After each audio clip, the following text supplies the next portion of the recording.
Ampere circuital law. एकदम ध्यान से समझना भी है, बहुत तगड़ी चीज़ है ये, बहुत तगड़ी चीज़ है। अब देखो ये इसको पढ़ाने से पहले थोड़ा सा इसका बैकग्राउंड बना देते हैं। एम्पियर सर्किटल लॉ बिल्कुल गॉस लॉ की तरह है। किसके तरह है? Gauss law. तो एक बार गॉस लॉ रिवाइज मार लेते हैं तो देखते हैं क्या चीज़ है। गॉस लॉ क्या कहता था कि यहाँ पर कोई चार्ज है, कोई क्या भैया, और ये कोई क्लोज लूप है, कोई क्या है, क्लोज लूप या क्लोज सरफेस है, कोई क्लोज सरफेस है, कोई भी। जैसे ये मान लीजिए कि ये पूरा वॉलीबॉल है, या वॉलीबॉल के अंदर क्या है, कोई चार्ज है। तो ये चार्ज इस पूरे क्लोज सरफेस से क्या हुआ, वो बाउंडेड है, इसके अंदर इनक्लोज है ना। ठीक है, तो हम जानते हैं कि इससे पूरा का पूरा इलेक्ट्रिक फील्ड लाइन बाहर निकलेगी ना। इलेक्ट्रिक फील्ड लाइन बाहर निकलने का मतलब होता है इलेक्ट्रिक फ्लक्स बाहर निकलना। क्या बाहर निकलना है?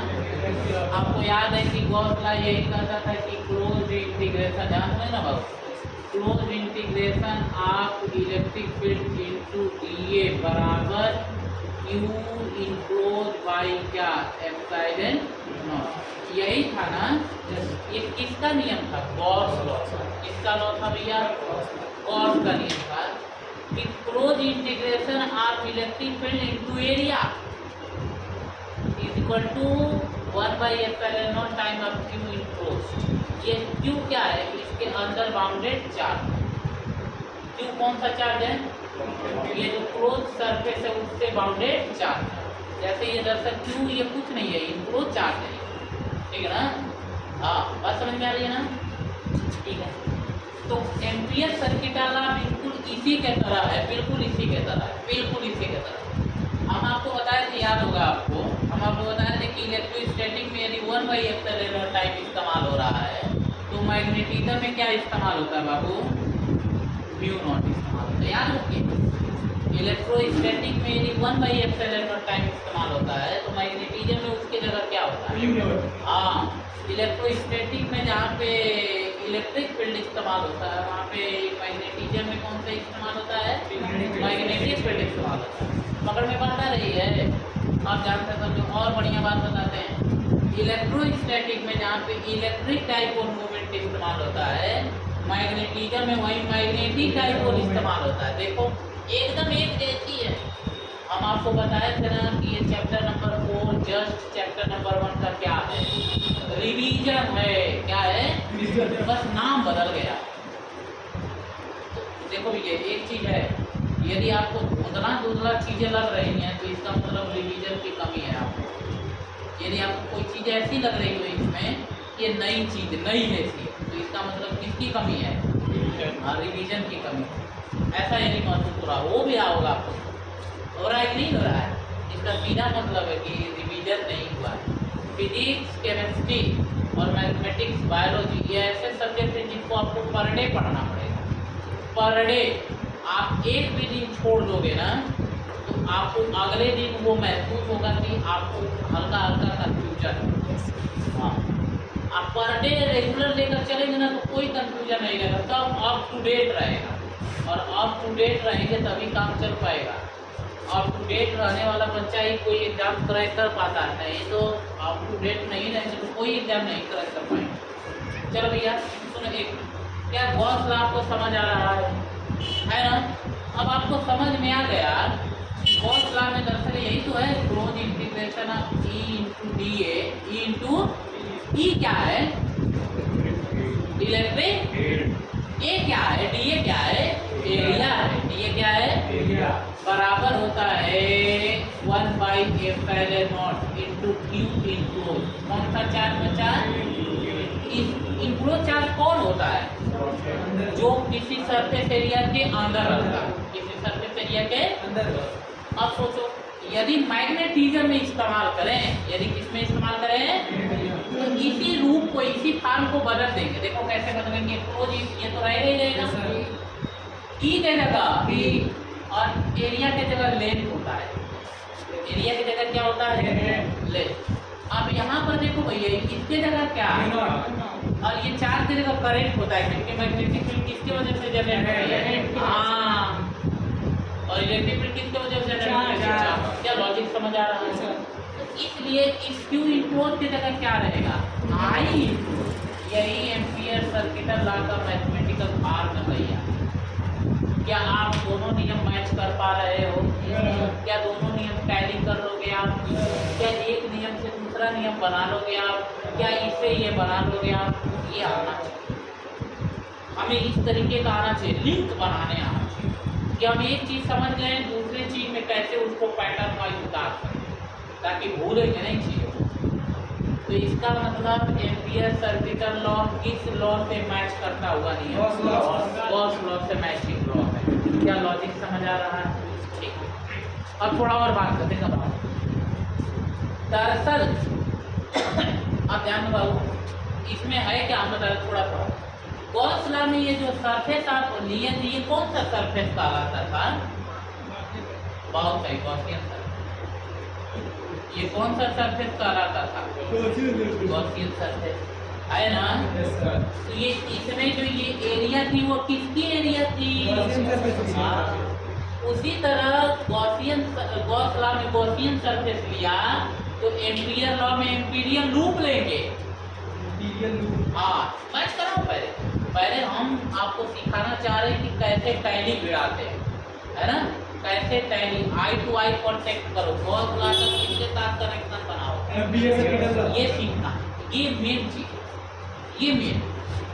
ठीक, सुनो भैया, जैसे गॉस लॉ में हमने कौन सा सरफेस लिया था, उसी तरह एम्पियर लॉ में कौन सा लूप लेंगे? Amperian loop.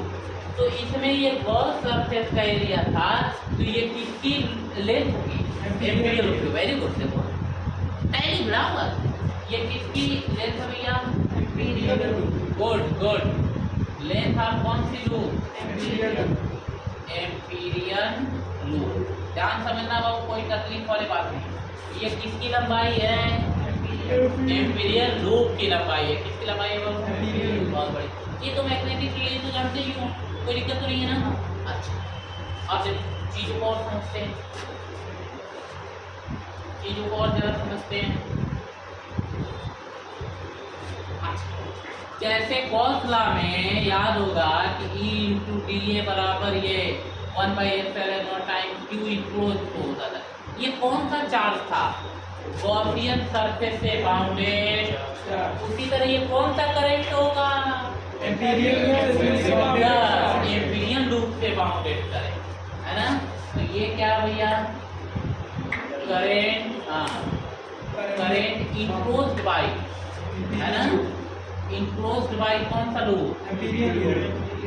Enclosed bye Amperian loop.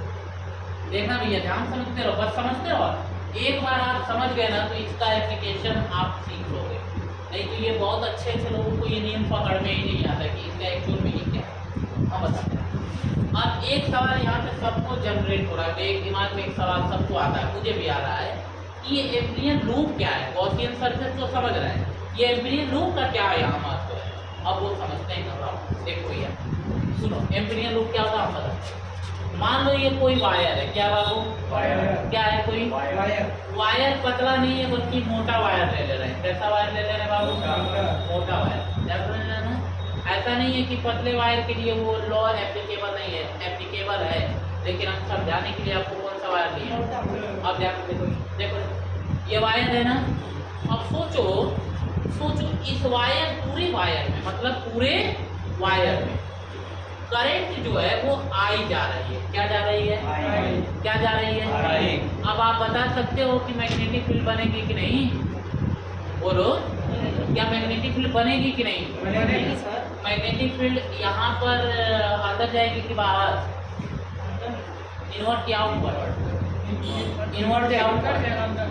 Invert ना? बहुत सही। इनवर्ट मतलब क्रॉस। यहाँ पर बोलो भैया, बोलो डॉट। बहुत सही, बहुत सही, बहुत सही, डॉट, है ना? अच्छा, अब सुनो एक मिनट और बात। दरअसल ये जो मैग्नेटिक फील्ड लाइन है वो दरअसल एक क्लोज लूप बना रही होगी। क्या बना रही होगी? क्या बना रही होगी बाबू? मैग्नेटिक फील्ड लाइन केवल ये अंदर और ऐसे बाहर ऐसे तीर नहीं ना होगी। मैग्नेटिक फील्ड लाइन क्या बना रही होगी? मतलब यहाँ से अंदर घुस रही होगी और ऐसे निकल के ऐसे बाहर आ रही होगी ना? बोलो भैया, ये जो मैग्नेटिक फील्ड लाइन जो है ना, जो क्लोज लूप बना रही है ना, यही एम्पीरियल लूप मानी जाएंगी। यही कौन सी लूप मानी जाएंगी? क्या लॉजिक समझ आ रहा है? क्या अच्छी बात समझ आ रही? दरअसल किसी वायर के चारों तरफ का जो राउंडेड लूप होता है वही कौन से लूप होती है? क्या लॉजिक समझ आया? जैसे चार्ज के चारों तरफ का एरिया क्या है? गॉसियन सरफेस है, उसी तरफ करंट का राउंडेड लूप कौन सा लूप है? और वो राउंडेड लूप दरअसल कौन सी लाइन है? मैग्नेटिक की लाइन ही तो है। कौन सी है भैया? किसी वायर, किसी करंट कैरिंग वायर के अराउंड जो मैग्नेटिक फील्ड लाइन होती है वही दरअसल कौन से लूप के तरह काम करती है? उसी को हम कौन सा लूप मानेंगे? एम्पीरियन लूप मानेंगे। क्या मानेंगे बच्चे? क्या लॉजिक समझ आया? अब सोचो, अब वो एम्पीरियन लूप जितना मन करे। अच्छा, अब एक imaginary magnetic field line real की है कि इमेजिनरी है? गॉसियन सरफेस रियल का है कि इमेजिनरी है? उसी तरह एम्पीरियन लूप भी क्या? इमेजिनरी है। और इमेजिनरी कोई भी चीज होता है वो कितना भी बड़ा हो सकता है और कितना भी जैसे अभी क्या है कि वायर है तो ऐसे ऐसे एम्पीरियन लूप ले रहा है, तो ये वायर के बाहर है, ये वायर के यदि चिपका करके एम्पीरियन लूप लेने लगे तो ये वायर के बाउंड्री पर है, और उसके अंदर भी तो ले सकते हैं उसके, क्योंकि एम्पीरियन लूप रियल की इमेजिनरी है। और इमेजिनरी तो कहीं भी हो सकता है, इमेजिनरी तो कुछ भी माना जा सकता है। इमेजिनेशन का तो वो चीज़ है कि लड़के सब लड़की को लड़के मान लेते हैं, है कि नहीं है? इमेजिनेशन का मतलब तो ये है कि वो कुछ भी मान लो भैया, क्या दिक्कत है? लेकिन एक वैज्ञानिक ने कहा था imagination is better than knowledge. इसीलिए इमेजिनेशन तगड़ी चीज होती है। ख्यालों में गुम हो जाओ। इसमें गुम हो जाओ, ख्यालों में। ये तो बात हंसते क्यों हो भैया? तो ख्यालों में गुम हो जाओ। तो ख्यालों में गुम होकर चीजों को सोचो सोचो सोचो और कुछ बड़ी चीज निकाल कर, ठीक है? क्या लॉजिक समझ आ रहा है? तो अब देखो, दरअसल एम्पीरियन लूप रियल की होते हैं कि इमेजिनरी? तो एक थोड़ा सा समझ लेते हैं। अब इसका मतलब ये जो आप देख रहे हो ये लूप, ये कौन सी लूप है भैया? Amperian loop. ये कौन सी लूप है जो इसके बाउंड्री पर है? ये भी क्या है? Amperian loop. ये इसके अंदर ये क्या है? Amperian loop. छोटा भी हो सकता है, बड़ा भी हो सकता है, बहुत बड़ा हो सकता है, बहुत छोटा हो सकता है, कोई तकलीफ वाली बात नहीं है। ये लूप वायर के बाहर भी हो सकता है, वायर के अंदर भी हो सकता है, और वायर के बाउंड्री पर भी कहीं भी हो सकता है, क्योंकि ये क्या? इमेजिनरी चीज भैया कहीं भी हो सकती है। रियल की जो चीज होगी वो ना जहाँ होनी चाहिए वहाँ होगी, है कि नहीं है? हाँ, मान लेते कि किसी कोई आदमी दुनिया में होगा जिसके सिर पर मुख होगा, तो क्या दिक्कत है? क्या दिक्कत है कि नहीं है? कुछ भी माना जा सकता है, कहीं भी कोई भी चीज को सेट करो, कोई तकलीफ है कि नहीं है? यह चीज है। आप जा तो एम्पीरियन लूप रियल की है कि इमेजिनरी है? इमेजिनरी। ये कैसे भैया? दीदार क्या? इमेजिनरी लूप एलोंग किधर के तरफ? Along to magnetic field line. Along to क्या बाबू? Magnetic field line. ठीक है बाबू, लिख लो कुछ चीजें उतार लो, फिर हम बताते हैं आपको काम की बातें। ये कौन से लूप है भैया? एम्पीरियन लूप बड़े भी हो सकते हैं और छोटे भी। अब एक बात समझो, अब सवाल एक आता है, एम्पीरियन लूप तो समझ गए। तो ये जो एम्पीरियन लूप है बाबू, सोचो यहाँ से यहाँ तक इसकी डिस्टेंस r क्या हो? तो इस एम्पीरियन लूप की लंबाई बता दो, लेंथ बता दो। लेंथ कितना हो जाएगा? लेंथ ऑफ एम्पीरियन लूप कितना होगा बाबू? यही ना एम्पीरियन लूप है, गोल का सर्कुलर फॉर्म का, तो कितनी लंबाई हो जाएगी? बहुत से गुड, 2 पाई। बहुत अच्छा। यदि इसकी सोचो रेडियस कैपिटल आर है, क्या बाबू? अब इसको यदि एम्पीरियल लूप माने तो इसकी लंबाई कितनी हो जाएगी? 2 पाई कैपिटल आर। बहुत सही, गुड, बहुत बढ़िया। क्या लॉजिक समझ आ रहा है? अब ये अंदर गया तो क्या इसकी जो लेंथ होगी वो 2 पाई कैपिटल आर से बड़ी होगी कि छोटी होगी? छोटी होगी ना? ये पक्की बात है। बहुत बढ़िया। अब ये तो लेंथ ऑफ एम्पीरियल लूप तो समझ गए, लेकिन सवाल है अब इनक्लोज करंट पर समझना। क्या समझना भैया? Enclose current. देखो इनक्लोज करंट क्या है? वो करंट जो किसके अंदर जा रही है? एम्पीरियल लूप के अंदर। तो जो यदि इसको एम्पीरियल लूप मानोगे, यदि आप बड़े वाले को बाहर वाले को मानते हो, तो जो वायर में करंट जा रही है वो पूरा एम्पीरियल लूप से तो बाउंडेड हो ही गई ना, है कि नहीं है? तो इस बड़े वाले के लिए इनक्लोज करंट कौन होगा? वही होगा जो इसमें करंट जा रहा है। क्या लॉजिक समझ आ रहा है? अच्छा, बाउंड्री वाला यदि एम्पीरियल लूप हुआ तो इसमें भी तो वही करंट होगा ना जो वायर में, तो इसमें भी इनक्लोज करंट कितना होगा भैया? जो वायर में जा रहा है। लेकिन इस वाले में इनक्लोज करंट जो वायर में करंट जा रहा है उससे बड़ा होगा कि छोटा होगा? छोटा। Very good. क्या इनक्लोज करंट पर भी पक्की पकड़ हो गई? तो एम्पीरियल लूप भी समझ गए और इनक्लोज करंट भी समझ गए। समझ में आ रहा है ना? कोई दिक्कत? अब देखो, अब इसको थोड़ा डेफिनेशन क्या बनाते हैं ध्यान से देखो भैया, ध्यान दो। देखो देखो देखो, दरअसल ये लेंथ है ना, मतलब लाइन है। क्या है? इसको आप लिखेंगे कैसे? देखो देखो भैया, ठीक ना?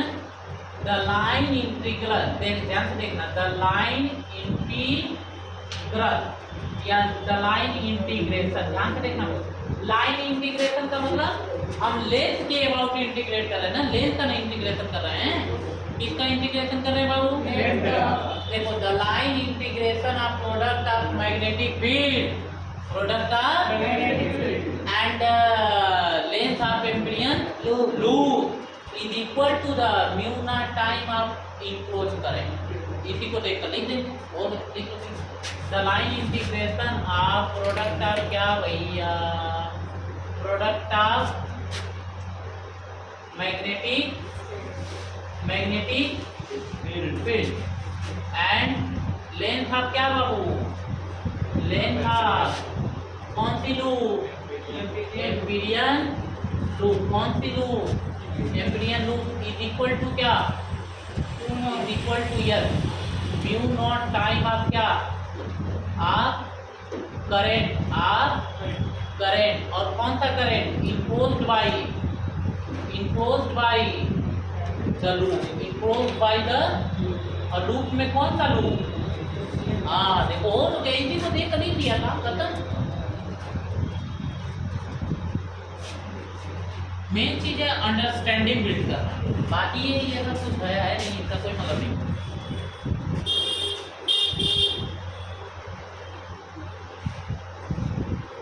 लेते हैं बस, एप्लीकेशन देख लेंगे, वही इंपॉर्टेंट है, वही आता है, ठीक ना? चलो भैया, एप्लीकेशन क्या पढ़ेंगे? एप्लीकेशन। देखो, application of ampere circuital law, ACL का क्या देखेंगे बाबू? और देखो, बायोट सेवर्ट लॉ का अप्लाई करके हमने सर्कुलर रिंग के वजह से मैग्नेटिक फील्ड पाया था। एम्पियर सर्किटल लॉ का इस्तेमाल करके इनफाइनाइट वायर की वजह से मैग्नेटिक फील्ड निकालेंगे। बस इसमें स्ट्रेट वायर की वजह से मैग्नेटिक फील्ड निकालेंगे। अब बायोट सेवर्ट लॉ का इस्तेमाल करके क्या निकाला था? रिंग का निकाला था। दो चीज याद रखना एकदम, दो ही पर पूरा चैप्टर बेस्ड है। तो चलो भैया, इसका पहला एप्लीकेशन क्या है? यही है टू फाइंड क्या? To find magnetic field due to infinite straight wire. Infinite straight मतलब क्या होता है भैया? Straight wire. चलो ये हेडलाइन बना लो। सीधी रेखा नहीं, वायर है, रेखा खाली रेखा ही है, कुछ और भी देख लिया है।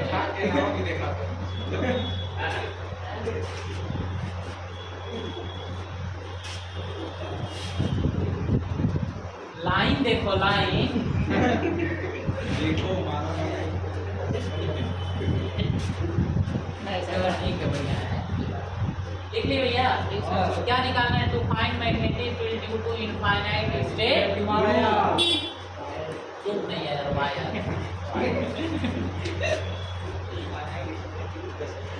चलो भैया, सही सही कर रहा है।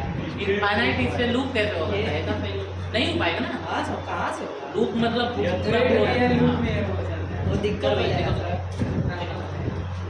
ये वायर बना लेते हैं। ये क्या बना लेते हैं बाबू? वायर है। अब ये वायर है, अब ये पूरा इनफाइनाइट मतलब जितना चाहे उतना बड़ा है कि नहीं है? मतलब इनफाइनाइट का मतलब ये मत समझना ब्रह्मांड जितना बड़ा नहीं, मतलब कंपैरेटिवली बड़ा होता है। कंपैरेटिवली क्या होता है? ऐसे समझो भैया। क्यों? मैग्नेटिक फील्ड हम केवल एक पॉइंट पे निकालते हैं ना, तो पॉइंट के सामने तो ये इतना ही वायर बहुत ही बड़ा माना जाएगा। नहीं, मान लो चींटी को हिमालय पर्वत के सामने खड़ा करके पूछा जाए चींटी से कि बता हिमालय पर्वत की ऊंचाई कितनी है, तो वो क्या कहेगी? इनफाइनाइट है। क्या कहेगी? हाँ, क्योंकि वो चींटी खुद बेचारे एकदम पॉइंट के जैसी है, उसके साथ तो वही इनफाइनाइट है। हमारे सामने उससे भी बड़ा रहे तो इनफाइनाइट है ना। इनफाइनाइट का मतलब रिलेटिव बड़ा होना। इनफाइनाइट का मतलब क्या? देखो भैया, देखो ध्यान से देखो, एक मस्त बात समझो, इसका मस्त बात। इसकी रेडियस मान लो कैपिटल आर है। क्या बाबू? इसकी रेडियस क्या है? देखो मैग्नेटिक फील्ड कहाँ कहाँ निकालना है? इसमें पूरे में करंट मान लो क्या जा रहा है? मैग्नेटिक फील्ड देखो, एक तो वायर के बाहर निकालना है। मैग्नेटिक फील्ड कहाँ कहाँ निकालना है? पहला वायर के, दूसरा वायर के, तीसरा वायर के। तो एम्पियर सर्किटल लॉ का इस्तेमाल करके वायर की वजह से कहाँ कहाँ मैग्नेटिक फील्ड बाउंड्री पर और अंदर, बाहर बाउंड्री पर और बस, कोई दिक्कत नहीं है। ठीक है, बाहर पहले हम बाहर जाते। तो देखो भैया, जैसे गॉसियन सरफेस की रेडियस स्मॉल आर लेते थे, वैसे एम्पीरियन लूप की जो रेडियस है वो भी क्या लोगे? Small R. तो पहली केस है, देखो 3 केस जनरेट हो रही है यहाँ पे। देखो स्मॉल आर ग्रेटर हो किससे? Capital R. इसका मतलब कहाँ पर भैया? हाँ, दूसरा बराबर एट बाउंड्री या at surface, good good good. और आर छोटा है कैपिटल आर से अंदर, बहुत बढ़िया, इनसाइड साइड। तो हमें 3 जगहों पे निकालना है। तो पहले हम कौन सा चले? बाहर। तो बाहर चलेंगे तो देख भैया, ध्यान से देखो, बहुत इंटरेस्टेड बात है। तो यहाँ पे ये एम्पीरियन लूप की यानी यहाँ से यहाँ तक ये हो गई स्मॉल आर। क्या हो गई बाबू? ये बाहर है ना। तो देखो भैया, स्मॉल आर बड़ा है किससे? Capital R. बस इतना है, स्मॉल आर इतना बड़ा है ना, बाहर है ना। सिंपल। यही तो, ये जो लूप बना ये कौन सा लूप है भैया? हो गया, खेल खत्म। देखो ना एकदम एम्पीरियन लूप हो गया ना बाबू। अब इस एम्पीरियन लूप से बाउंडेड करंट कौन है? वही करंट है जो इस वायर में। क्या लॉजिक समझ आ रहा है? इस एम्पीरियन लूप से बाउंडेड करंट क्या है? जो वायर में, क्योंकि वायर है ऐसे और एम्पीरियन लूप है ऐसे, तो इस एम्पीरियन लूप से बाउंडेड करंट पूरा हो। ठीक है, बस हो गया, सब कुछ मिल गया अपने को। आई इनक्लोज बराबर क्या मिल गया? आई मिल गया ना। आई इनक्लोज बराबर क्या मिल गया? बस हो गया। अब लगा लो भैया फटाफट। देखो देखो देखो, तब देखो डायरेक्ट करते हैं। बाई अप्लाई क्या?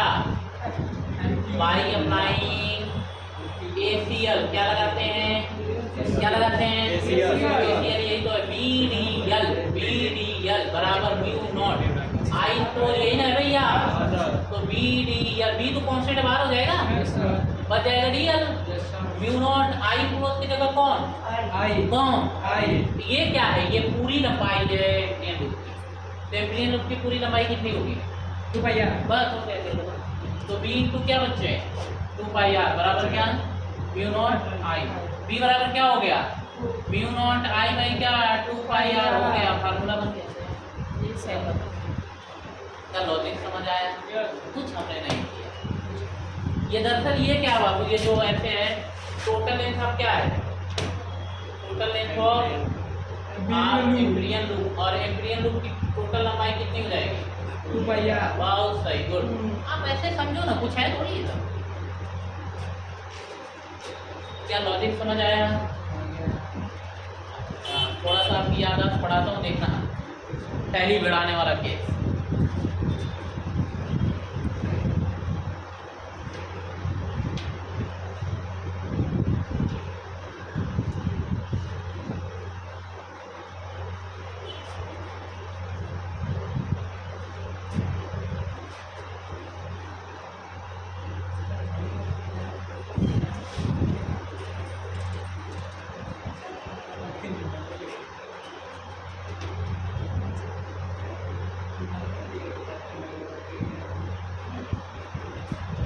समझ में आ रहा है भैया? बहुत टफ नहीं है, आसान है,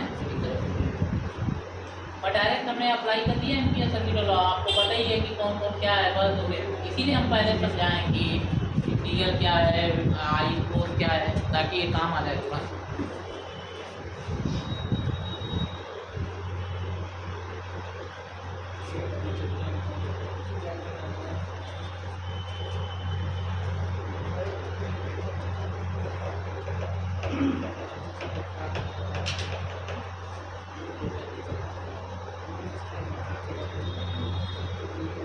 ये भैया इसको देख कर तो एक बात तो पक्का समझ में आ रहा है कि बी इनवर्सली प्रोपोर्शनल क्या है। अरे जितना दूर जाओगे मैग्नेटिक फील्ड उतना क्या होती जाएगी, घटेगी यार। ये आर बढ़ेगा तो बी, मैंने वायर के नजदीक हो तो ज़्यादा मैग्नेटिक फील्ड, दूर जाओगे तो कम, और दूर जाओगे और कम, जैसे जैसे दूर जाओगे पता जाएगा। ये तो लॉजिकल है। लेकिन ये मान लो कोई और है, कोई और चीज़ है, तो और को छुओगे तो ज़्यादा जलोगे, और जैसे जैसे और से दूर जाओगे जलन कम होगी। इसलिए हमेशा और चीज़ से दूर रहो। और चीज़ से क्या रहो, जिसको तुम और समझते हो उससे क्या रहो, चाहे वो। हाँ बिल्कुल चलोगे भैया, जल जाओगे जीवन खराब हो जाएगा।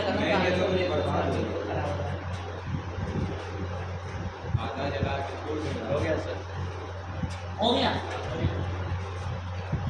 अच्छा, आपको याद होगा देखो भैया, सर्कुलर रिंग के वजह से सेंटर पे मैग्नेटिक फील्ड का फॉर्मूला क्या होता था, रेडियस आर होता था, mu not I by 2r होता था, यही होता था ना, होता था। बोलो बस फर्क ये कि वायर में बस पाई आ जाएगा नीचे, दिमाग से बस वायर के केस में नीचे क्या आएगा, रिंग के सेंटर में पाई नीचे, वायर के केस में नीचे क्या याद हो जाएगा।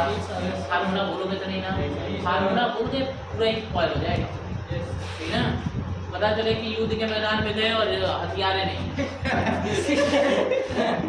है कि नहीं है, तो भाई हथियार नहीं है तो किससे लड़ोगे, हाथ से कितना लड़ोगे, हाथ से मजा नहीं आएगा, ठीक है ना।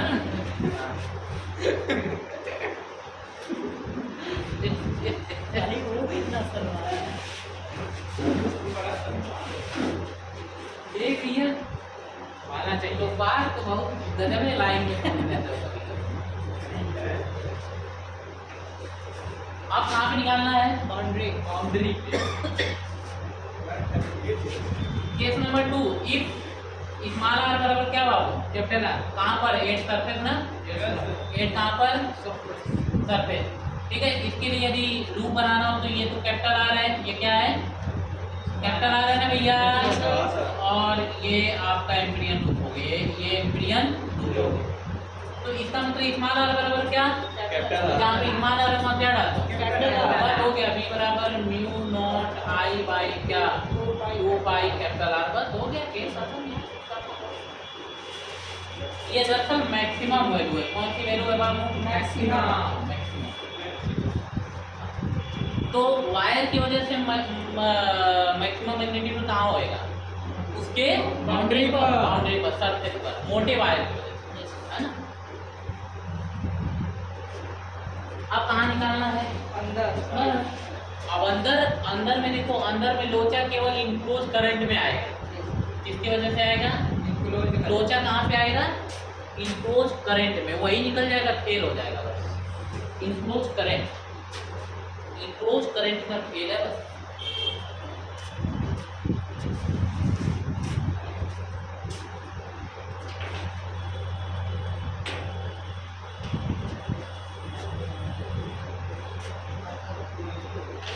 कौन सा केस लगा रहे भैया? हर्ट केस में क्या करें? ये स्मॉल आर छोटा हो किससे? कैपिटल आर, मतलब इनसाइड है ना भैया? बहुत बढ़िया। ये देखो, ये वायर है क्या बाबू? और इसकी रेडियस क्या है? कैपिटल। देख रहे हो ना आप? बहुत सही, कैपिटल आर है ना? और ये एम्पीरियन लूप है जिसकी रेडियस क्या है? Small R. अब ये कौन सी लूप है बाबू? एम्पीरियन। बहुत सही, एम्पीरियन लूप। मेरे को बात बताओ, अब इस एम्पीरियन लूप से बाउंडेड करंट क्या वही करंट होगी जो वायर में जा रही है कि उससे कम होगी? कम होगी सर। कम होगी ना? कितनी होगी वही निकालना है, तभी तो एम्पीरियन लॉ लगा सकोगे। नहीं तो अब इसमें तो डायरेक्ट आप आई इनक्लोज के जगह पे यहाँ पर I enclose not equal to I है, नॉट इक्वल टू क्या माना है? तो ये एम्पीरियन लूप की रेडियस को हमेशा स्मॉल आर मानेंगे। कहीं भी एम्पीरियन लूप तो कहीं भी हो सकता है ना? तो उसकी तो रेडियस आ रही स्मॉल आर नहीं, ये माने थोड़ी है। जब बाउंड्री पे जाओगे तो एम्पीरियन लूप की जो रेडियस होगी वो तो वायर की रेडियस के बराबर हो जाएगी। तो बस वायर की रेडियस के बराबर डाल दिया हमने, बन गया फार्मूला। तो फार्मूला बनाने के लिए रखा ना। ठीक है, हो जाता है।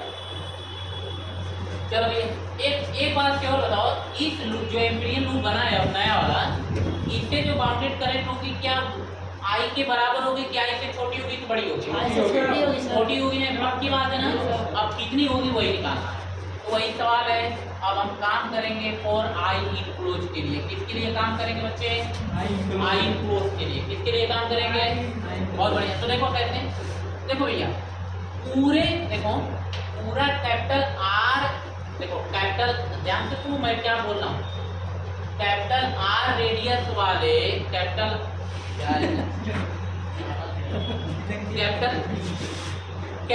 आर रेडियस वाले, ध्यान सुनो ना, कैपिटल आर रेडियस वाले वायर में करंट क्या जाता? आई। हमें निकालना है स्मॉल आर रेडियस वाले वायर में करंट। ये नहीं निकालना, हमें कौन से वायर में करंट निकालना है? स्मॉल आर रेडियस वाला जो वायर बना है नया वाला, उसमें करंट चाहिए। इसका मतलब इन, देखो ध्यान से देखना, current in pi capital R square is क्या? I. Pi capital R square area में करंट कितना जा रहा है? तो यूनिट एरिया में निकाल लो। तो देयरफॉर इन यूनिट एरिया, तो यूनिट एरिया करंट बराबर क्या होगा? करंट बराबर बोल दो भैया, करंट बराबर आई बाई पाई कैपिटल। और हमें अब करंट किस में निकालना है? पाई स्मॉल आर स्क्वायर वाले। तो क्या करेंगे? मल्टीप्लाई करेंगे। क्या करेंगे? अरे भैया 10 किलो आम का दाम 100 रुपया, तो 2 किलो आम का दाम कैसे निकलेगा? 10 किलो आम का दाम 100 रुपया, तो 1 किलो आम का दाम 100 बटे 10। तो 2 किलो आम का दाम तो 2 से मल्टीप्लाई करेंगे, वही तो काम करेंगे। तो पाई आर स्क्वायर में करें, तो यूनिट एरिया में करें, तो pi small R square area में करें, मल्टीप्लाई करें। तो देयरफॉर आई, वही तो इनक्लोज करंट है। वही कौन सा करंट है बच्चे? क्या लॉजिक समझ आ रहा है? इसका मतलब पाई आर स्क्वायर आई बाई क्या? Pi capital H. तो क्या लॉजिक समझ आया? ये समझ हो गया ना?